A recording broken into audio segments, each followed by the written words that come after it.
Welcome back to Common Ground, an inside look at Suffolk County. I'm your host, Sheriff Steve Tompkins. Now, on this side of the program, we have gubernatorial candidate Charlie Baker in the house with us. And we all know Charlie not only from his prior runs, but from a lot of the good work that he has done in healthcare. One of the extraordinary citizens of the Commonwealth. He's here today to talk to us about issues of importance to both you and I, and how he would address that as governor to make our lives, I'm not going to say easier, but make our lives one where we can really get the services that we need in real time to really strengthen our families and strengthen our communities. Charlie, thank you so much for coming on today. I appreciate being called an extraordinary citizen. Thanks. Well, thank you, Sheriff. That's a winner. But you are. I mean, look at the things that you've done, not only in running for office, but principally in the private sector, in the professional sector, with what you've done to try to help people. You know. Thank you. Talk to us about the change from that to running for governor. What is it that you would bring to the electorate, as I say, to help make their lives and their communities better? Well, I mean, to just give your viewers a little background, I'm a guy who's got private sector experience and public sector experience. I worked in the cabinets of Bill Weld and Paul Cellucci when they were governors in the 1990s. I was Secretary of Health and Human Services and Secretary of Administration and Finance. I've also served in local government. I was elected to my Board of Selectmen in Swampscott.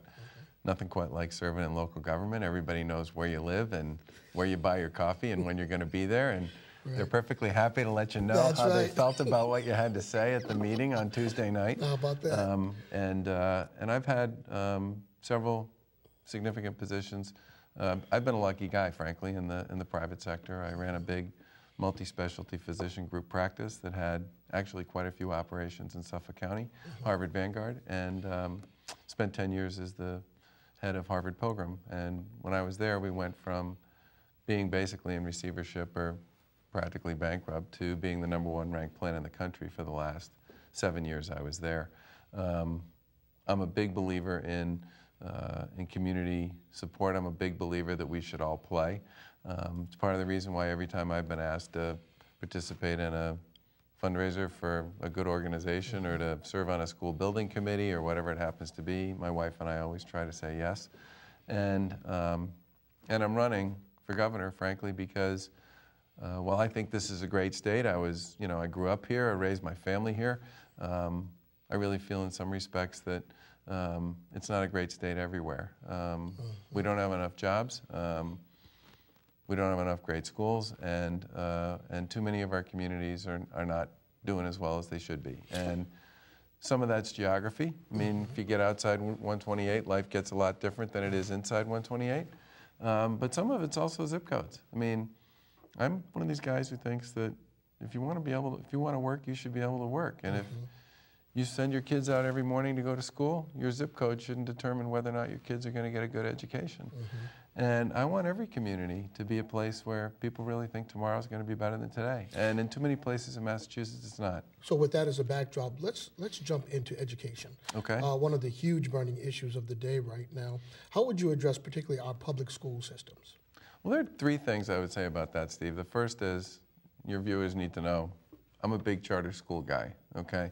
I used to work at Pioneer Institute. Pioneer Institute was one of the big intellectual supporters and drivers for charter schools. I think charter schools have made a big difference for a lot of kids in Suffolk County and elsewhere in Massachusetts. And I've been to a few lotteries where kids sit there holding that number and hoping that their number comes up. I think it's just not acceptable to me that you got basically 10 kids in Boston waiting to get into a charter school for everyone who can. But I also believe we have many terrific traditional schools, and one of the things I don't understand and I would try to do something about, there are a whole bunch of level 1 schools, which is sort of the top 20% performers in Boston and in Suffolk County, and And if you walk around those schools, you can feel it. I mean, they pulse with a culture of can-do and all the rest. And I've never understood why we haven't gone to the teachers and the principals in those schools and said, if we got a bunch of people together from some of the schools that aren't doing so well, would you help them think a little bit about how they could get better? Because clearly you're doing something here that's working. And I would like to have an opportunity for you to engage people in how to make more of our schools like yours. We tend not to celebrate the truly terrific leaders and teachers that we have. And I get the fact that there's a little bit of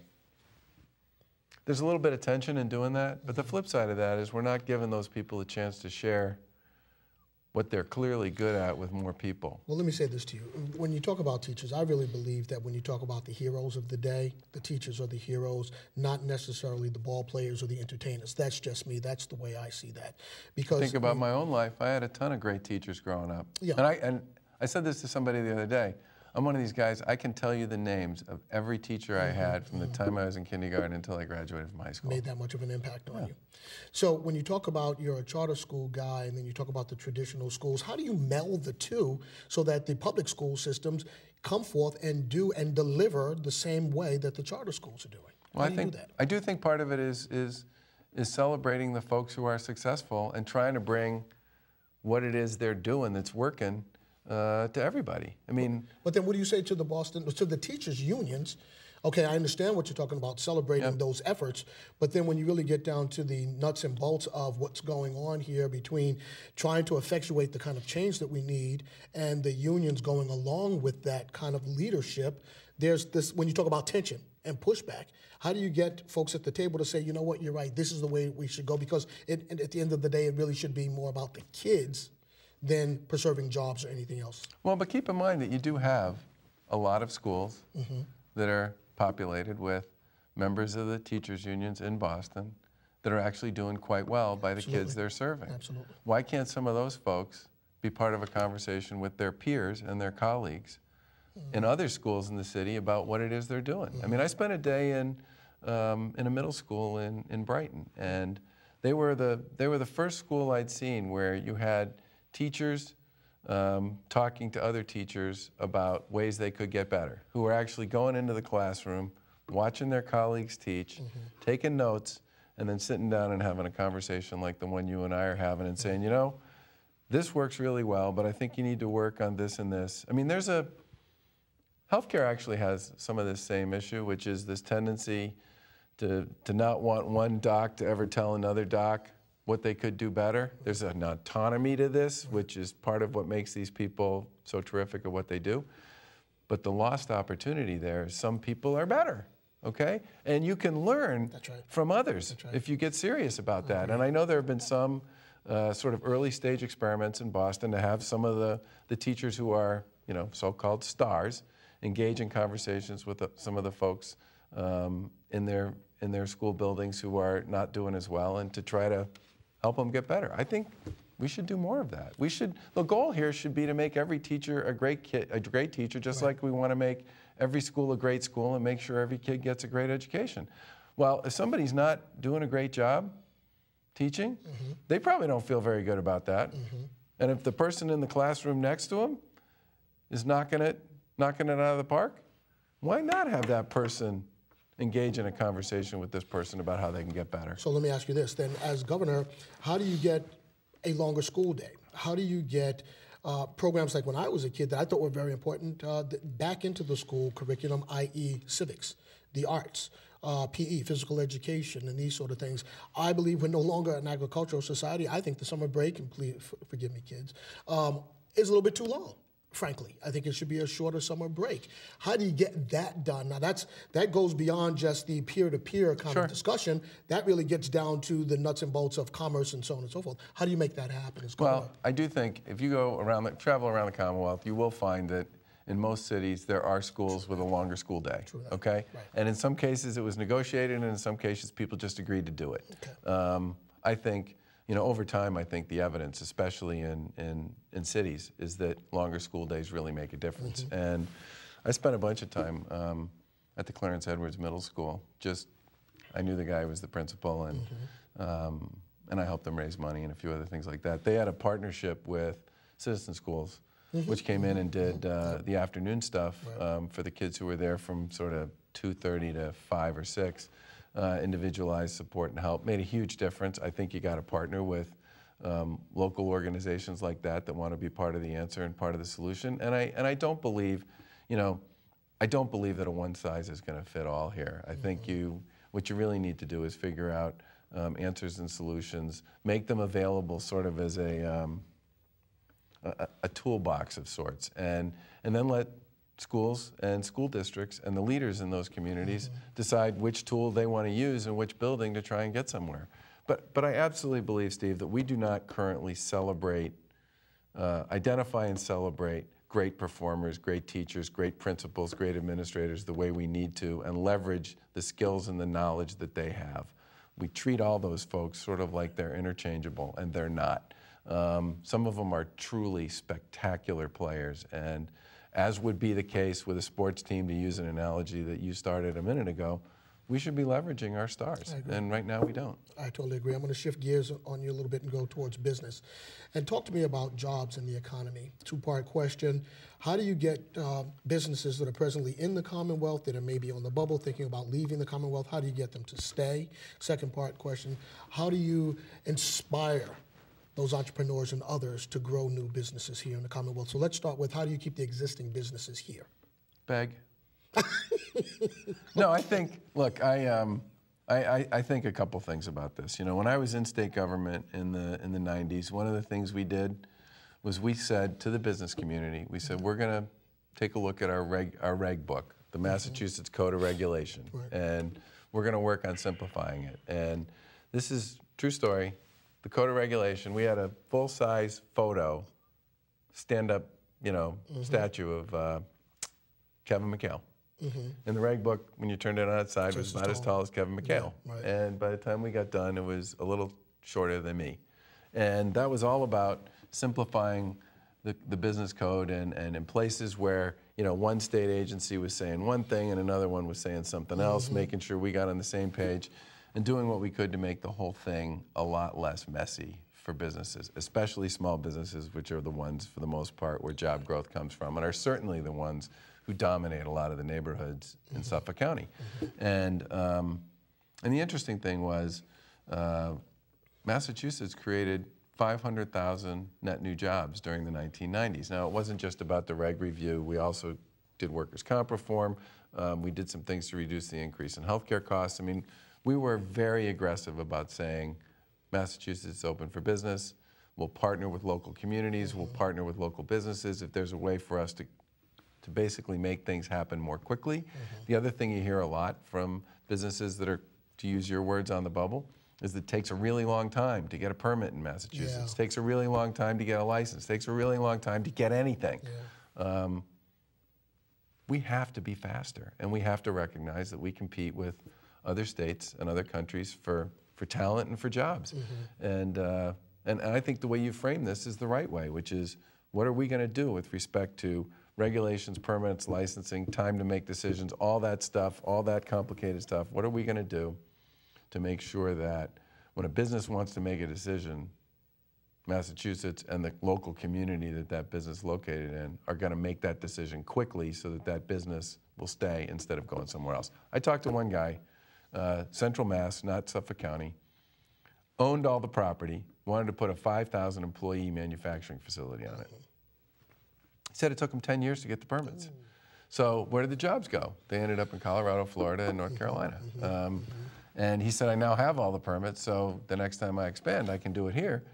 But he said, I wanted to expand here in the first place, but I just couldn't get the state and the locals to act fast enough to get it done. So that's number one. We gotta be faster. Yes, well, technology hopefully will help with that also. But when you talk about rock stars, teacher rock stars, business and that environment, and folks that work in government, those stars need to rise to the top.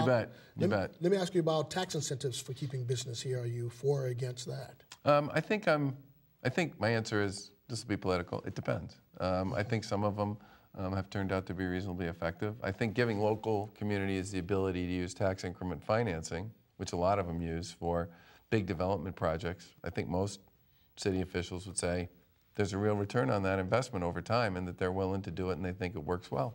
But there's always a debate about that stuff, and it's a debate that I think we should continually have just to make sure that whatever it is we're doing is sort of keeping up with the times and the changing nature of the economy. But you know, the second part you asked me about was sort of helping businesses get started and grow. Right.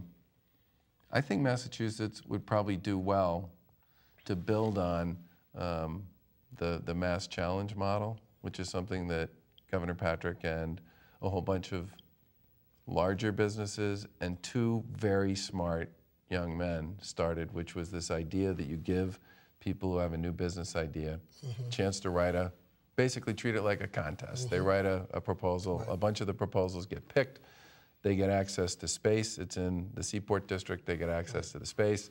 But what they also get access to are sort of a bunch of grizzled veterans who know something about how to grow a business, take a product to market, and all the rest. And that program has generated hundreds of millions of dollars in additional investment and thousands of jobs from those businesses. And it's a contest, so somebody wins in the end who has the best idea and the best company coming out of the chute. But the bottom line is it's a little bit like American Idol in the sense that a lot of the big winners over time are not necessarily the ones that won the competition. They were just the ones who were in the competition. How about that? You know, when you said we should do that sort of thing in other parts of Boston because I think that model has tremendous applicability in other neighborhoods and in other circumstances. Absolutely. But when you said grizzled veterans, the first word that popped into my mind was mentors, mentorship. Yeah, sure, exactly. You know, you can have that in education, you can have that in business, you can have that across the platform. Sure. When you do have folks that have walked that path but are willing to reach back and say this is one route or this is another route or an alternative way to go. I mean, I grew up in New York City, came here to go to Boston College, didn't plan to stay here, but I really did find the Commonwealth, particularly Boston, to be very accommodating to what I wanted, which was independence, actually, frankly, independence from my parents' household because they had a set of rules, which was good. But I, after 4 years of college, wanted that independence so that I could grow and prosper and do the things that I needed to do, basically to grow into manhood. And I found that to be very rewarding, never knowing that I would wind up in this chair as sheriff. And I want to switch gears a little bit on you to talk about public safety. And I'm very interested in where you stand on public safety, particularly this overwhelming youth violence epidemic that we're experiencing, and unfortunately the high rate of death due to drugs that have found its way not just into the inner cities, that's throughout the Commonwealth. Where do you stand on public safety? Well, one of the things I've said since I got into this race, and I'm the only candidate for governor who said it, is that if state tax revenue grows, local aid to the Commonwealth cities and towns needs to grow right along with it. Over the past 5 or 6 years, state spending's gone up by about $6 billion and local aid's been cut by about $500 million. Now that local aid cut translates into fewer services, fewer public safety officials on the beat, fewer teachers, just fewer resources for local communities, and in addition to that, higher property taxes and more fees. And those fees in particular for a lot of families bite. If you got 3 or 4 kids and they're all doing stuff in school and all the rest, you could be writing anywhere from $800 to $2,000 in checks just to have your kids participate in the stuff we all took for granted when we were young. So goal number 1, state tax revenue grows, local aid grows by the same percent. My view on that is that makes sure that cities and towns share in whatever the growth of the economy is overall so that they can make smart decisions at the local level about what they want to do with respect to public safety, among other things. Second thing is, I think I was actually talking to some folks up in Lowell about this today. And the reason it was an interesting issue in Lowell is because they're dealing with some of the same issues that we're talking about here. I think there ought to be some sort of a state task force that works with city leaders around gun trafficking. It's a secondary issue for almost everybody. It's a secondary issue for the feds, it's a secondary issue for the state, it's a secondary issue for the locals. But because it's a secondary issue, we actually know a fair amount about what's going on, but we're not really putting the shoulder to the wheel to do something about it. And I think the state ought to step in and create a task force on this and get really aggressive about dealing with gun trafficking and illegal gun trafficking and a lot of the trafficking that's currently going on that's connected to the drug issue. That's right. I mean, there's a ton of bartering, for all intents and purposes, going on these days on this stuff.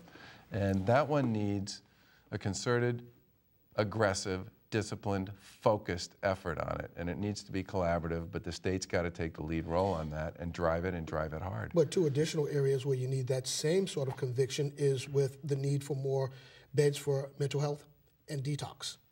In my facility, I support the governor's decision to increase that, and Brad Jones, actually, the House Republican minority leader, put a proposal out there for a tax amnesty bill, which he thinks could raise as much as $100 million, which I think bipartisan support on that one. I think that's a great idea, but the first $20 million for that was to go toward opiate treatment. That's right. So. That's right. I mean, it's big time. I mean, we are the de facto mental health and detox facilities, which should not be the case.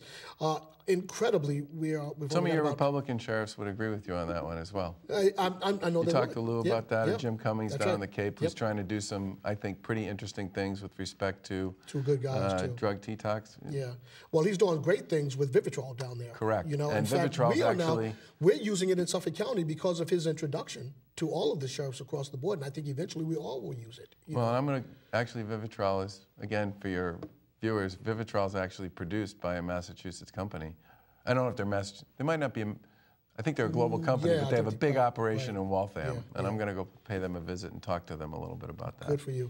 We're almost out of time, which I can't believe, so I'd love to invite you back, but you put out a statement about welfare and the welfare system and the EBT. Can you just explain that a little bit and talk about that? Yeah, my proposal basically builds on a lot of the current bipartisan welfare reform initiatives that are in a conference committee right now between the House and the Senate. My worry here is that that conference committee is going to get lost as the legislature moves toward the end of the session, and that nothing's going to happen. There are a lot of very good things in there around job training for people on public assistance to help them get off the dole and get to work. There's also legislation in there that provides child care support. There's also legislation in there that creates tax incentives for employers that hire people off public assistance. I also think if you're a big provider who does a lot of work with the Commonwealth, you should be obligated to include some folks through internships and co-op programs into your organization so that they can develop the on-the-job training they need to get work. And the other piece we talked about was cracking down to some extent on some of the issues around fraud, one of which has to do with wire transfers, which at this point are a significant amount of money that the Commonwealth's taxpayers basically pay out and goes off to other places. People want to send money on wire transfers to other countries, that's fine, but they ought not to be doing it with money that's coming out of the taxpayers here. And the second is to create a cashless EBT system. This will take a while. It's not a quick fix, but it's the sort of thing that I believe, if done right, would mean that we would dramatically reduce fraud, period, and benefits would actually be going to the people for which they are intended, which I don't think anybody in Massachusetts has an issue with. Our big problem, I think, has been over the last couple of years a sense that a lot of the benefits are going to people who don't qualify for them in the first place.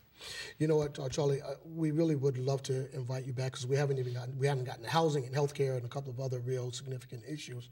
But as we close this out, for our viewers, talk to them about actually being on the campaign trail and what you encounter when you meet folks and you sit in their restaurants or their living rooms and actually talk to them about issues of importance to them.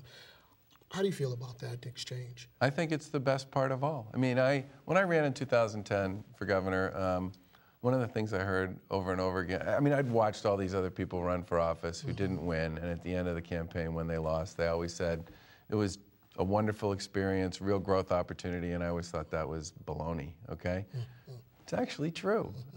You do get this incredible opportunity to meet all these people you'd never meet otherwise. That's right. From all these different walks of life and all these places around the Commonwealth. You got this little card that says you're running for governor, and you plop yourself down with them, and let's talk about your hopes. Let's talk about your worries. Let's talk about your family. And what do you think the state's doing well? What do you think needs to get better? And I learned a ton about Massachusetts and the people who live here, about how they make a life, how they make a living, what our communities are all about, and that was a really rich and affirming experience. I came away even though I lost, I came away from the whole thing with an incredible appreciation and affection for the people who live here. People treated me with respect and dignity and sort of an inquisitive nature about sort of what I wanted to do and why I was running, and I thought it was great. And I think it's exhausting. It's 7 days a week. I used to say that, you know, I'm one of these guys who I hate shaving on the weekends. I hate getting dressed up, you know, all that stuff. But you had to. But when you're running, man, every day's a campaign day, and you just sort of accept that as a fact. But there's a lot of energy out there and a lot of great people, and some of it's kind of a drag, but it's completely just totally overwhelmed by all the people you meet along the way. Well, thank you so very much for coming on today. We will definitely extend that invitation. I hope that you can find some time to come back, because there's so much more we can talk about. Look forward to it. Sure. Take care, Sheriff. Godspeed out there on the trail. All right, folks, look, that's our show for today. Two extraordinary interviews. We're out of here. We're out of time. We'll be back again next week. And so until then, you take care of yourself. Peace.